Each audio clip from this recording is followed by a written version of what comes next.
Jaime Reyes comes back from school only to be hit with the realities of life, and even worse, when he gains the power of an alien tech called the Scarab. As a DC fan, I have seen most of the cartoons, and going into the cinema, I was just crossing my fingers for it not to mess up, and it didn't. No, I am not being biased. Well, maybe a little bit. Like, the movie wasn't that bad. The story is simple, it wraps around family, and I think that's where the movie stood out for me. It displayed a lot of that Latino culture, which I actually enjoyed.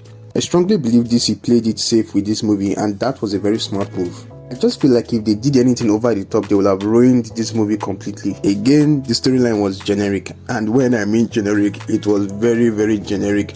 Like the fact that we've seen this storyline so much, you could easily anticipate what will happen next. The villain was mid, although I liked his background story. But what annoyed me the most is that the character looked like something from Robot Boy or that Teen Titans Go TV series. This woman had the worst acting in this movie. Like, if you don't want to act in a movie, just say you don't want to. For me, those were the only things I did not like about this movie. Everything else was just wonderful. I'm also a big fan of Solo Mariduena. You may have seen him in Cobra Kai. And just looking at him in that suit, doing action sequences made everything look so perfect. This movie had some dark moments, like there were some scenes where they were just offing people, which I was actually glad to see. That's how the Flash movie should have been. Keep the fight in the city. Let the fight, let the battle, let it be intense. But no.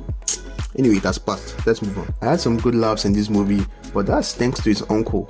Without that man, this movie would have been bleh. Overall, I had fun with this movie, and for it to be better than The Flash, then it's something you should definitely watch.